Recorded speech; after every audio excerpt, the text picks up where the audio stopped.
നമ്മുടെ ഇന്നത്തെ video for hand over head ക്ലിയറിനെ പറ്റിയാണ്. അത് എന്താണെന്നും അത് എങ്ങനെയാണ് കളിക്കുന്നതെന്നും എപ്പോഴാണ് കളിക്കുന്നതെന്നും അതോടൊപ്പം തന്നെ അത് എങ്ങനെ ഡെവലപ്പ് ചെയ്യാം എന്നുള്ളതിനെ പറ്റിയാണ് നമ്മൾ ഇന്ന് വീഡിയോ ചെയ്യാൻ പോകുന്നത്. ആദ്യമേ നമുക്ക് four hand over head clear എന്താണെന്ന് നമ്മൾ നോക്കാം. നമ്മുടെ റയർ കോർട്ടിൽ നിന്നും ബാക്ക് കോർട്ടിൽ നിന്നും ഒപ്പോണന്റിന്റെ ബാക്ക് കോർട്ടർ വരയ്ക്ക് കളിക്കുന്ന സ്ട്രോക്സിന് പറയുന്ന പേരാണ് four hand over head clear. നമ്മുടെ തലയ്ക്ക് മുകളിൽ നിന്നാണ് ഈ സ്ട്രോക്സ് മെയിനായിട്ട് എക്സിക്യൂട്ട് ചെയ്യുന്നത്. ഇതിന്റെ മെയിൻ പർപ്പസ് എന്ന് പറയുന്നത് നമ്മുടെ ഒപ്പോണന്റിനെ ബാക്ക് കോർട്ടിലേക്ക് പുഷ് ചെയ്ത് നിർത്തുക എന്നുള്ളതാണ്. നോർമലി നമ്മൾ ഈ സ്ട്രോക്സ് കളിക്കുന്നത് നമ്മൾ ഔട്ട് ഓഫ് പൊസിഷൻ പോകുമ്പോഴാണ്. സോ അപ്പോൾ നമ്മൾ ബോഡി റിക്കവർ ചെയ്യാൻ അല്ലെങ്കിൽ നമ്മൾ ആ പൊസിഷനിൽ നിന്ന് ഔട്ട് ഓഫ് പൊസിഷനിൽ നിന്ന് റിക്കവർ ചെയ്യാൻ വേണ്ടിയാണ് നമ്മൾ ബേസിക്കലി ഈ സ്ട്രോക്സ് ഉപയോഗിക്കുന്നത്. അതിന് നല്ല ഹൈറ്റ് ഉണ്ടാകും. സോ ആ ടൈം കൊണ്ട് നമ്മൾക്ക് സെൻറ്ററിൽ നിന്ന് പൊസിഷൻ ആകാനുള്ള സമയം കിട്ടും. Four hand over head clear എന്ന് പറയുന്നത് രണ്ട് ടൈപ്പ് ഉണ്ട്. ഒന്നെന്ന് പറയുന്നത് ഡിഫെൻസീവ് ഓവർ ഹെഡ് ക്ലിയറും രണ്ടാമത്തത് attacking over head clear. So defensive over head clear എന്ന് പറയുന്നത് ഞാൻ ആദ്യം പറഞ്ഞതുപോലെ when we are out of position ആകുമ്പോൾ നമ്മളുടെ റെയർ കോർട്ടിൽ നിന്ന് ഒപ്പോണന്റ് റെയർ കോർട്ടിലേക്ക് ഹൈ ക്ലിയർ, എത്രയും ഹൈറ്റ് ആയിട്ട് അടിക്കാൻ പറ്റുമോ അത്രയും ഹൈറ്റിൽ നമ്മൾ അടിച്ച് ബാക്കിലേക്ക് എത്തിക്കുകയും അതിനോടൊപ്പം തന്നെ നമ്മൾ ബോഡി റിക്കവർ ചെയ്ത് സെൻറ്ററിൽ എത്തുകയും ചെയ്തു. ആ സിറ്റുവേഷൻ നമ്മളുടെ ഔട്ട് ഓഫ് പൊസിഷൻ പോയ സിറ്റുവേഷൻ ന്യൂട്രലൈസ് ചെയ്യാനാണ് നമ്മൾ നോർമലി ഈ ഡിഫെൻസീവ് ക്ലിയർ ഉപയോഗിക്കുന്നത്. രണ്ടാമത്തെ ക്ലിയർ എന്ന് പറയുന്നത് പഞ്ച് ടോസ് ആണ്, അല്ലെങ്കിൽ അറ്റാക്കിംഗ് ടോസ് എന്ന് പറയും. അത് നമ്മൾ നല്ല ഗുഡ് പൊസിഷനിൽ നിൽക്കുമ്പോൾ നമ്മൾ ഒപ്പോണന്റിനെ കുറച്ച് പ്രഷർ കൊടുക്കാൻ വേണ്ടി ഹൈറ്റ് കുറച്ച് ഫ്ലാറ്റ് ആയിട്ട് നമ്മുടെ ബേസിൽ നിന്ന് അവരുടെ ബേസിലേക്ക് സ്ട്രോക്സ് കളിക്കും. അതിനാണ് അറ്റാക്കിംഗ് ടോസ് എന്ന് പറയുന്നത്.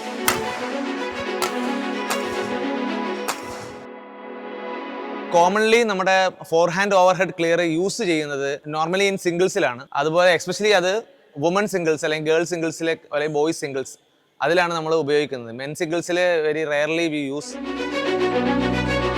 Four hand over head clear ഉപയോഗിക്കുന്നതിന് എന്ത് ഗ്രിപ്പാണ് ഉപയോഗിക്കുന്നത് എന്നുള്ളതാണ്. ബേസിക് ഗ്രിപ്പായ ഫോർ ഹാൻഡ് ഗ്രിപ്പ് തന്നെയാണ് നമ്മൾ ഇതിന് ഉപയോഗിക്കുന്നത്. സോ അത് ലോങ് ഗ്രിപ്പാണ് ഉപയോഗിക്കുന്നത്. അപ്പോൾ ഇതാണ് ലോങ് ഗ്രിപ്പ് എന്ന് ഉദ്ദേശിക്കുന്നത്. നമ്മുടെ പാം റാക്കറ്റിന്റെ ബട്ട് എന്ന് പറയുന്ന ആ ഭാഗത്തിന്റെ ജസ്റ്റ് മുകളിലായിട്ടായിരിക്കും. ഷോർട്ട് ഗ്രിപ്പ് എന്ന് പറയുമ്പോൾ റാക്കറ്റിന്റെ ഓൾമോസ്റ്റ് ഗ്രിപ്പിന്റെ അല്ലെങ്കിൽ ഹാൻഡ് ഹോൾഡിങ്ങിന്റെ ഏറ്റവും മുകളിൽ. ഇത് ഷോർട്ട് ഗ്രിപ്പും ഇത് ലോങ് ഗ്രിപ്പും. ഈ ലോങ് ഗ്രിപ്പ് ഉപയോഗിക്കുന്നത് കൊണ്ടുള്ള അഡ്വാൻറ്റേജ് എന്ന് പറഞ്ഞാൽ നമുക്ക് റാക്കറ്റിന്റെ മാക്സിമം ഷാഫ്റ്റിന്റെ ഫ്ലെക്സിബിലിറ്റിയും അതുപോലെ തന്നെ റാക്കറ്റിന്റെ ഹെഡിന്റെ വെയിറ്റും എല്ലാം നമുക്ക് അഡ്വാൻറ്റേജ് എടുത്ത് നമുക്ക് വെരി അനായാസമായിട്ട് നമ്മുടെ ബേസിൽ നിന്ന് ഒപ്പോണന്റ് ബേസ് കോർട്ടിലേക്ക് സ്ട്രോക്സ് നമ്മൾക്ക് പായിക്കാൻ സാധിക്കുന്നതാണ്. ഇപ്പോൾ ഷോർട്ട് ഗ്രിപ്പ് ഉപയോഗിക്കുകയാണെങ്കിൽ റാക്കറ്റ് ഹെഡ് കൺട്രോൾ ആയിരിക്കും നമുക്ക് കൂടുതൽ കിട്ടുക, പക്ഷെ പവർ ജനറേഷൻ കുറവായിരിക്കും. അതുകൊണ്ട് നമ്മൾ ലോങ് ഗ്രിപ്പ് വേണം ഉപയോഗിക്കാൻ. ഇപ്പം അമച്വർ പ്ലേയേഴ്സ് അല്ലെങ്കിൽ വെരി ബിഗിനർ ബേസിക് കുട്ടികൾ എപ്പോഴും ഷോർട്ട് ഗ്രിപ്പ് ഉപയോഗിച്ചാണ് കളിക്കുന്നത്. സോ അവർക്ക് അതുകൊണ്ട് വളരെ ബുദ്ധിമുട്ടായിരിക്കും back to back base strokes perform ചെയ്യാൻ വേണ്ടി. ഫോർ ഹാൻഡ് ഗ്രിപ്പ് നമ്മൾ കറക്റ്റായിട്ട് ഹോൾഡ് ചെയ്യുമ്പോൾ വി ഫോം ചെയ്യും, ഇംഗ്ലീഷ് ആൽഫബറ്റ് വി. അതിൻ്റെ കോർണർ റാക്കറ്റ് ഹെഡിന് നേരെയായിരിക്കും. മിഡിൽ ഫിംഗറും ഇൻഡെക്സ് ഫിംഗറും തമ്മിൽ ഒരു ഫിംഗർ ഗ്യാപ്പ് ഉണ്ടാകും. തമ്പ് നമ്മൾ ലോക്ക് ചെയ്ത് വെച്ചിട്ടുണ്ടാകും. ബേസ് ഓഫ് ഓപ്പറേഷനിൽ നിന്ന് മൂവ് ചെയ്ത് റയർ കോർട്ടിൽ പൊസിഷൻ ആയിട്ട് സ്ട്രോക്സ് ചെയ്യുമ്പോൾ നമ്മുടെ ഗ്രിപ്പ് എങ്ങനെയാണ് ചേഞ്ച് ചെയ്യുന്നത് എന്നുള്ളതാണ്. ബേസ് ഓഫ് ഓപ്പറേഷനിൽ നിൽക്കുമ്പോൾ നമ്മൾ നോർമലി ബവൽ ഗ്രിപ്പാണ്. ആ ബവൽ ഗ്രിപ്പിൽ നിന്ന് മാറി നമ്മുടെ തമ്പ് താഴേക്ക് വന്ന് ലോക്ക് ചെയ്തിട്ടാണ് നമ്മൾ ആ സ്ട്രോക്സ് പെർഫോം ചെയ്യുന്നത്. തമ്പ് താഴേക്ക് വെക്കുന്നതിന്റെ ഉദ്ദേശ ലക്ഷ്യം എന്ന് പറഞ്ഞാൽ പോയിന്റ് ഓഫ് കോൺടാക്ട് ടൈമിൽ റാക്കറ്റ് കയ്യിൽ നിന്ന് സ്ലിപ്പ് ആകാതിരിക്കാൻ വേണ്ടിയാണ് നമ്മൾ അങ്ങനെ ക്രോസ് ചെയ്ത് വെക്കുന്നത്. അതോടൊപ്പം തന്നെ പവർ ജനറേറ്റ് ചെയ്യാൻ ടൈറ്റ് ആയിട്ട് നമ്മൾ സ്ക്യൂസ് ചെയ്യേണ്ടതായിട്ടുണ്ട് സ്ട്രോക്സ് പെർഫോം ചെയ്യുമ്പോൾ. സോ അതിന് വേണ്ടിയാണ് കൺവേർഷനിൽ തമ്പ് താഴ്ത്തി വെക്കുന്നത്. ഫസ്റ്റ് ഓഫ് ഓൾ നമ്മുടെ കാലുകൾ തമ്മിലുള്ള അകലം ഇത് ഷോൾഡർ വിഡ്ത്ത് അപ്പാർട്ടാണ്. നമ്മുടെ ഷോൾഡർ വിഡ്ത്ത് അപ്പാർട്ടാണ് നമ്മൾ കാലുകൾ തമ്മിലുള്ള അകലം മോസ്റ്റ്ലി നമ്മൾ വെക്കാറ്. നമ്മുടെ റാക്കറ്റ് ലെഗിലാണ് ഹോൾ ബോഡി വെയിറ്റ് റാക്കറ്റ് ലെഗിലേക്കായിരിക്കും നമ്മൾ വെച്ചിരിക്കുക.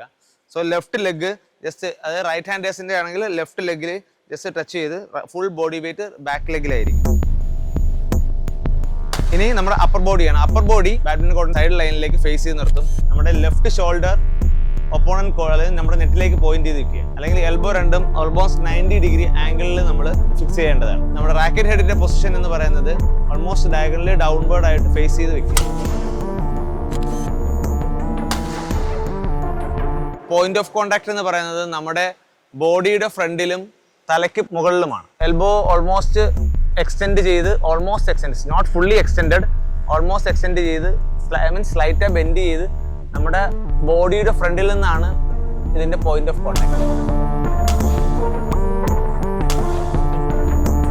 സോ നമ്മൾ ഈ സ്റ്റാൻസിൽ നിന്ന് നമ്മുടെ റാക്കറ്റിന്റെ ആക്ഷൻ ആണ് നമ്മൾ അടുത്തതായി നോക്കാൻ പോകുന്നത്. സോ ഈ പൊസിഷനിൽ നിന്ന് നമ്മുടെ എൽബോ ബാക്കിലേക്ക് പുൾ ചെയ്യുക, റാക്കറ്റ് ഹെഡ് തലയുടെ ബാക്കിലേക്ക് ആക്കിയിട്ട് ബോഡി വെയിറ്റ് ഫ്രണ്ടിലേക്ക് ഷിഫ്റ്റ് ചെയ്യുക. ഫസ്റ്റ് ഹിപ്പ് ടേൺ ചെയ്യുക. റാക്കറ്റ് എൽബോ ഫ്രണ്ടിലേക്ക് കൊണ്ടുവന്ന് ലെഫ്റ്റ് ഹാൻഡ് താഴേക്കാക്കി എൽബോ എക്സ്റ്റെൻഡ് ചെയ്യുക. എൽബോ എക്സ്റ്റെൻഡ് ചെയ്യുന്നതിനോടൊപ്പം തന്നെ നമ്മുടെ ഫോർ ആം ടേൺ ചെയ്യുക, പ്രൊണേഷൻ മൂവ്മെന്റിലേക്ക് കൊണ്ടുവരിക. ഇൻഡെക്സ് ഫിംഗർ യൂസ് ചെയ്ത് റാക്കറ്റ് ഹെഡ് കോക്ക് ക്രിസ്റ്റിൽ നിന്ന് റിലീസ് ചെയ്യുക, ഓപ്പൺ ചെയ്യുക. ഷട്ടിൽ കോക്കിന് നമ്മുടെ ബോഡിയുടെ ഫ്രണ്ടിൽ നിന്നും തലയുടെ പൊക്കത്ത് നിന്നും ഷട്ടിലിനെ മീറ്റ് ചെയ്ത് ഓൾമോസ്റ്റ് ഗ്രൗണ്ടിന് പാരലൽ ആകുമ്പോൾ നമ്മൾ റാക്കറ്റ് ക്രോസ് ചെയ്തെടുക്കുക. രണ്ട് രീതിയിലുള്ള ഫുഡ് വർക്ക് ആണുള്ളത്. ഒന്ന് ക്രോസ് ബിഹൈൻഡും ചേസിംഗ് ഫുഡ് വർക്കും. ഫസ്റ്റ് ക്രോസ് ബിഹൈൻഡ് എങ്ങനെയാണെന്ന് നോക്കാം. സോ ബേസ് ഓഫ് ഓപ്പറേഷനിൽ നമ്മൾ ഷോൾഡർ വിടുത്തപ്പാടിൽ നിൽക്കുക. സോ അവിടെ നിന്നും ഷട്ടിൽ വരുന്നതനുസരിച്ച് നമ്മൾ സ്പ്ലിറ്റ് ചെയ്യുക. Then first left leg right ലെഗിന്റെ ബിഹൈൻഡിലൂടെ മൂവ് ചെയ്യിക്കുക. ദെൻ ക്രോസ് പൊസിഷൻ ആകുക. Then perform your over head clear. Then chasing step and come forward.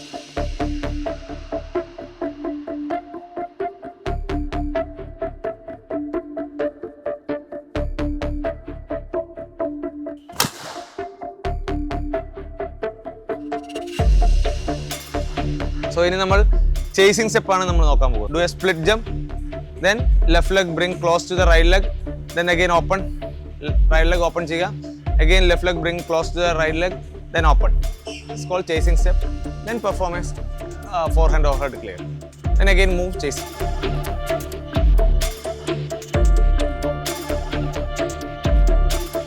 Forehand overhead clear കഴിഞ്ഞതിന് ശേഷം 2 പ്രാവശ്യവും ചേസിംഗ് സ്റ്റെപ്പ് തന്നെയാണ് ഉപയോഗിച്ചത്. ഇപ്പോൾ നമ്മളത് പൊസിഷനായി നമ്മൾ അറ്റാക്കിംഗ് ടോസോ അല്ലെങ്കിൽ ക്രോസ് കോട്ടോ അടിക്കുകയാണെങ്കിൽ നമ്മൾ ടേൺ ചെയ്ത് നമ്മൾ റണ്ണിങ് സ്റ്റെപ്പ് ഉപയോഗിക്കും. And run.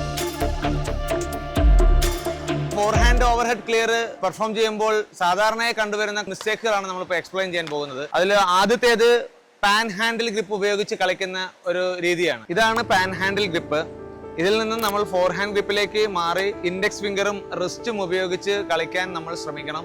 ബിഗിനർ ബേസിക് കുട്ടികളും അതേപോലെ അമച്ചർ ആൾക്കാരുമാണ് നമ്മൾ ഈ ഒരു ശൈലി പിന്തുടരുന്നത്. സോ അവർക്ക് വളരെ ഈസി ആയിട്ട് ഷട്ടിൽ മുകളിലൂടെ അപ്പുറത്തേക്ക് എത്തിക്കാൻ വേണ്ടി അവർ ഇതാണ് ഉപയോഗിക്കുന്നത്. റിസ്റ്റ് ഉപയോഗിച്ചില്ലെങ്കിൽ ഫോർ ആം നമ്മൾ ടിൽറ്റ് ചെയ്ത് അടിച്ചു കഴിഞ്ഞാൽ ഇങ്ങനെ സ്ലൈസ് ആയി പോകും.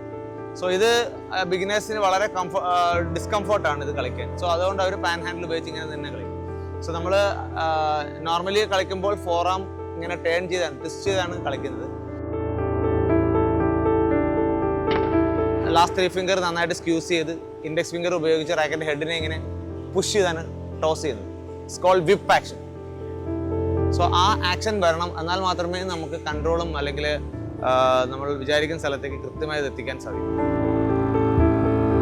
രണ്ടാമത്തെ മിസ്റ്റേക്ക് എന്ന് പറയുന്നത് ഈ പോയിന്റ് ഓഫ് കോണ്ടാക്ട് കഴിഞ്ഞുള്ള ഫോളോ ത്രൂവിലാണ്. ഫോളോ ത്രൂ എന്ന് പറഞ്ഞാൽ ഷട്ടിൽ റാക്കറ്റ് മീറ്റ് ചെയ്തതിന് ശേഷം റാക്കറ്റിന്റെ സ്വിങ്ങിനാണ് ഫോളോ ത്രൂ എന്ന് ഉദ്ദേശിക്കുന്നത്. സോ നമ്മൾ നമ്മുടെ റാക്കറ്റ് ഷട്ടിലിനെ ഫോളോ ചെയ്യണം അല്പനേരം, എന്നാൽ മാത്രമേ നമ്മൾ ഉദ്ദേശിക്കുന്ന സ്ഥലത്തേക്ക് ഷട്ടിലിൽ പോകുകയുള്ളൂ. സോ ഇവിടെ എന്ത് സംഭവിക്കുമെന്ന് പറഞ്ഞാൽ കോണ്ടാക്റ്റിന് ശേഷം റാക്കറ്റ് തിരിഞ്ഞ് അത് റൈറ്റ് സൈഡിലേക്കോ അല്ലെങ്കിൽ ചിലപ്പോൾ അത് അല്ലെങ്കിൽ ലെഫ്റ്റ് സൈഡിലേക്കോ ആയി പോകും. ഷട്ടിൽ നേരെയും പോകും, സ്വിങ് ഒന്നുകിൽ ലെഫ്റ്റിലേക്ക് അല്ലെങ്കിൽ റൈറ്റിലേക്ക് ടേൺ ചെയ്ത് പോകും. ഇത് ആ ഷട്ടിലിന്റെ ആക്യുറസിയെ സാരമായി ബാധിക്കും. ഷട്ടിൽ എങ്ങോട്ടാണ് പോകുന്നത് അവിടേക്ക് നമ്മുടെ റാക്കറ്റ് ഹെഡിനെ പോയിന്റ് ചെയ്യുക. റാക്കറ്റിന്റെ ടോ, ഇതാണ് ടോ എന്ന് ഉദ്ദേശിക്കുന്നത്. ആ ടോ ഷട്ടിലിനെ ഫോളോ ചെയ്യുക. ഓൾമോസ്റ്റ് നമ്മുടെ ഗ്രൗണ്ടിന് പാരലൽ ആകുമ്പോൾ റാക്കറ്റ് നമ്മുടെ ബോഡിക്ക് അക്രോസ് ആയിട്ട് സ്വിങ് ചെയ്യേണ്ടതാണ്, എന്നാൽ മാത്രമേ ആ ഫുൾ എക്സിക്യൂഷൻ കംപ്ലീറ്റ് ആകുകയുള്ളൂ. സോ പോയിന്റ് ഓഫ് കോണ്ടാക്ട് കഴിഞ്ഞ് ഷട്ടിലിനെ പിന്തുടരുക റാക്കറ്റിന്റെ ടോ, അതിനുശേഷം റാക്കറ്റ് നമ്മുടെ ബോഡിയെ ക്രോസ് ചെയ്ത് വരും. അടുത്തൊരു കോമൺ മിസ്റ്റേക്ക് എന്ന് പറയുന്നത് ലോ കോണ്ടാക്ട് ആണ്. സോ ഇതിന് ഹൈലി കോർഡിനേഷൻ ആവശ്യമുള്ളൊരു സ്കില്ലാണിത്. നമ്മൾ ഉയരത്തിൽ നിന്ന് സ്ട്രോക്സ് കോണ്ടാക്ട് ചെയ്യുക എന്ന് പറഞ്ഞാൽ ഹൈലി കോർഡിനേഷൻ വേണ്ട ഒരു സ്കില്ലാണ്. ആദ്യം നമ്മൾ പഠിച്ച് വളർന്നു വരുന്ന കുട്ടികൾ അവർക്ക് അത്രയും കോർഡിനേഷൻ ഉണ്ടാകില്ല. അപ്പോൾ അവർ ഷട്ടിൽ താഴെ വരുമ്പോഴേ കോണ്ടാക്ട് ചെയ്യത്തുള്ളൂ. അതിന് പറയുന്ന ലോ കോണ്ടാക്ട് എന്നാണ് നമ്മൾ സാധാരണ ഇതിന് പറയുന്നത്. പോയിന്റ് ഓഫ് കോണ്ടാക്ട് ചെയ്യുന്ന സമയത്ത് നമ്മുടെ എൽബോ നമ്മുടെ ചെവിക്ക് മുകളിൽ ആയിരിക്കും, എൽബോ ഫ്രണ്ടിലായിരിക്കും. പോയിന്റ് ഓഫ് കോണ്ടാക്ട് നമ്മുടെ ബോഡിയുടെ ഫ്രണ്ടിലും തലയ്ക്ക് മുകളിലുമായിരിക്കും. ഇതില് പോയിന്റ് ഓഫ് കോണ്ടാക്ട് താഴെയും എൽബോ താഴെയും ആയിരിക്കും. സോ ഇത് ഓൾമോസ്റ്റ് ഇങ്ങനെയാണ് അവർ കോണ്ടാക്ട് ചെയ്യാറ്. സോ ഇത് തെറ്റാണ്. ആ മിസ്റ്റേക്ക് കറക്റ്റ് ചെയ്ത് പോയിന്റ് ഓഫ് കോണ്ടാക്ട് മുകളിലേക്ക് ആക്കുക. Four hand overhead clear develop ചെയ്യാൻ സഹായിക്കുന്ന ഡ്രില്ലുകളാണ് ബോൾട്ടോസ്. ബോൾട്ടോസ് ചെയ്യുമ്പോൾ പ്രത്യേകം ശ്രദ്ധിക്കേണ്ടതാണ് നിങ്ങളുടെ എൽബോയുടെ പൊസിഷൻ. ഷോൾഡറിന് മുകളിലായിരിക്കണം നിങ്ങളുടെ എൽബോ പൊസിഷൻ ചെയ്യേണ്ടതായിട്ട്. ഷാഡോ പ്രാക്ടീസ് പ്രധാനമായിട്ടും നിങ്ങളുടെ ഫുട്ട് മൂവ്മെൻറ്റ് ഡെവലപ്പ് ചെയ്യാൻ സഹായിക്കുന്നതാണ്. ഡിഫറെൻ്റ് ആയിട്ടുള്ള ഫുട്ട് വർക്കുകൾ നിങ്ങൾ പ്രാക്ടീസ് ചെയ്യുക ഷാഡോ പ്രാക്ടീസ് ചെയ്യുന്ന സമയത്ത്.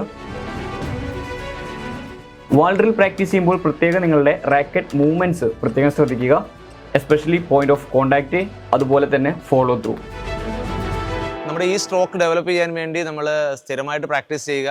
അതോടൊപ്പം തന്നെ ഇപ്പോൾ നമ്മൾ പറഞ്ഞ പൊസിഷൻ, സ്റ്റാൻഡിങ്, അതുപോലെ തന്നെ ഗ്രിപ്പ്, അതുപോലെ തന്നെ ബോഡിയുടെ ടേണിങ്, പവർ ജനറേഷന് വേണ്ടിയാണ് നമ്മൾ ഹിപ്പ് ടേൺ ചെയ്യുന്നത്. അതോടൊപ്പം തന്നെ ഫുഡ് വർക്കും, ഈ ആദ്യം പറഞ്ഞ ചേസിങ് സ്റ്റെപ്പ്, അതിന് സെക്കൻഡ് പറഞ്ഞ ക്രോസ് സ്റ്റെപ്പ്, ക്രോസ് ബിഹൈൻഡ്, പിന്നെ jump and leap, then scissors jump.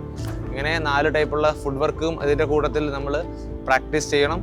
അത് നമ്മൾ വരുന്ന പൊസിഷൻ അനുസരിച്ച് നിങ്ങൾ അല്ലെങ്കിൽ ഷട്ടിൽ വരുന്നതനുസരിച്ച് നിങ്ങൾ അഡ്ജസ്റ്റ് ചെയ്ത് ഫുഡ് വർക്ക് യൂസ് ചെയ്ത് മാക്സിമം സ്ട്രോക്സ് എക്സിക്യൂട്ട് ചെയ്യാൻ നിങ്ങൾ ശ്രദ്ധിക്കണം. അതുപോലെ തന്നെ എന്തെങ്കിലും ഇതിൽ ഡൗട്ട് നിങ്ങൾക്ക് ഉണ്ടെങ്കിൽ നമുക്ക് കമൻറ്റ് ബോക്സിൽ നിങ്ങൾ കമൻറ്റ് ചെയ്യുക.